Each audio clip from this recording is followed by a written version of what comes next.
So Football Blitz is an email that I get. I think it's almost every Monday during the football season. And they will go into historical perspective, like mass amount of information.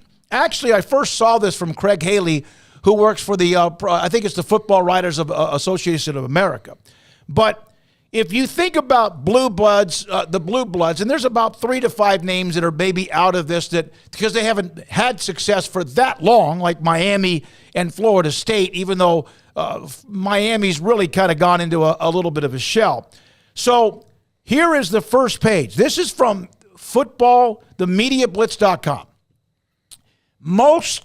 This is not preseason appearances. This is not most years in the AP poll. This is the top 10, 1 through 10, of the most appearances in what would be the end of the season Associated Press college football poll. Michigan, just ahead of rival Ohio State.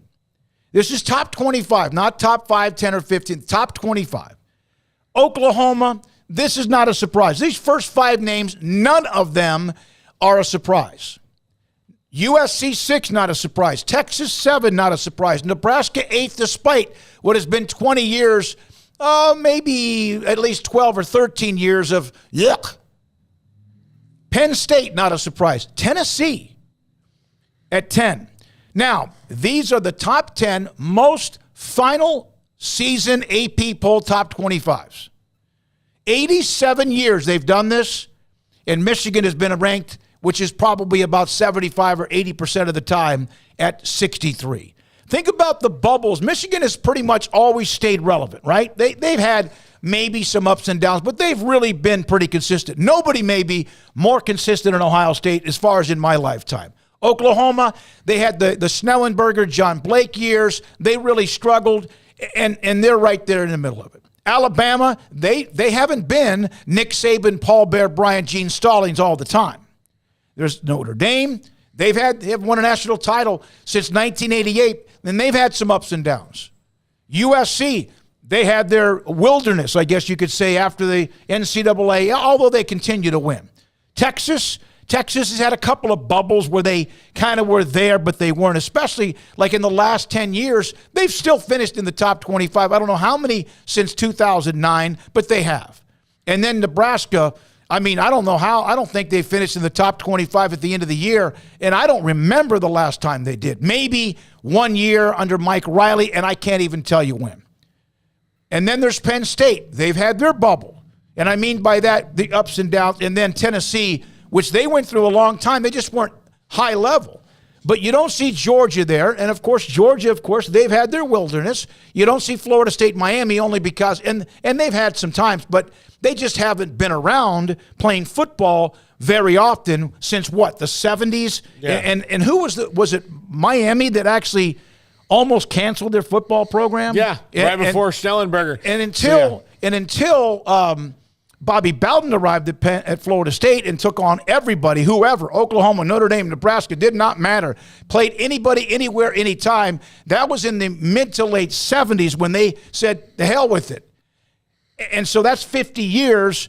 And of that time, look how many times. I think they were like at 38 of those years. Yeah, so the schools Florida always kind of had, although their real glory never came until Spurrier got there. As a quarterback, and then he was gone for a while, and then back as a coach. But they were good. They just weren't great. So the intersection of the 3 Florida schools was in the really 80s and 90s, where Bowden and Schnellenberger and Jimmy Johnson and Dennis Erickson in the 90s, and then Spurrier taking over at Florida and taking them from a team that they were good. Mm-hmm. They were good under Galen Hall there at times. They were good, but Spurrier made them great and took them to a level they'd never really been before. As a matter of fact, arguably the best thing that ever happened to Florida was Steve Spurrier, because he won a Heisman Trophy there when he was a player, and then came back and won a national championship as a coach and put them on the map. From Sir Blah, blah, blah. Better metric would be the last 40 or so years after a bunch of conferences and schools were dropped into 1AA or FCS. There are more, I think, what is called FBS Division I schools than ever before. There's like 100 and what is it, 131 now? It seemed like just a few years ago it was like 113, and now there's more than that. David Williams, I went recently back and forth with Nebraska fan about their irrelevance in college football over the past 20 years. That fan just did not want to accept they're no longer a factor. They're not. There's a reason why they've been through what was Solich to Callahan to Pelini, who actually won, but also got beat up badly about once or twice a year and also couldn't control himself, to Mike Riley. They went from the angry guy who still won to Mr. Nice Guy, and they were okay. Then you had, Scott Frost, and then that didn't last very long, and now you have Matt Rule. So, and I might have forgotten somebody in between because I probably tried to forget that, but you're right. No question. They had the 2009 team with Ndamukong Suh that took Texas to the last second before losing on a gutty field goal that was good by UT in the championship game that launched them to play for the national title. That was really their last really good team. They had maybe 3 or 4 others since then, but it's very sporadic since that time. And when you have Ndamukong Suh, you better be good in something because he's one of the best players at that position anytime in college football history. Yeah, they just haven't gotten Ndamukong Suhs anymore. And they used to get guys like that all the time. And that was like the last one of theirs. Nebraska, Miami, and Michigan. And Florida might be starting this right now, kind of in the middle of it. But Nebraska, Miami, and Michigan were kind of overlapping of they just had the 90s and then – like everybody got like the Y2K bug hit them or something like that, because for the majority of the 2000s, their best seasons were good seasons, but not to the standard that they had. And then they've had these long droughts of bad. And Michigan's out of it now. Clearly, Michigan's out of it. They've cleared the virus. They are now back to being Michigan again. Nebraska and Miami are still trying to figure out how to do that.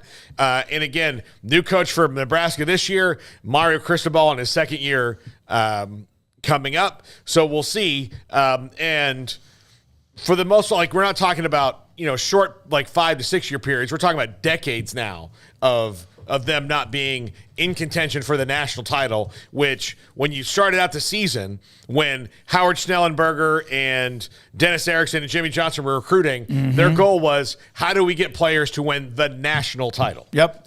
And quite frankly, that is pretty much what it's all about. That's what we look at. Doesn't mean you can't enjoy a season if your team's not supposed to be good. When Baylor went 12-2 a couple of years ago, I mean, that was amazing. But they didn't win the national title. Doesn't mean you didn't enjoy that. Or like what TCU did last year, or what Utah's done with the Pac-12, or teams like that make runs Kansas State last year. You can still have a great season. It depends on what the standard is and also what the realistic goals are. And we are about to start it. And the good news, everybody gets to play each other for the most part and eventually figure that out. Now, the Big 12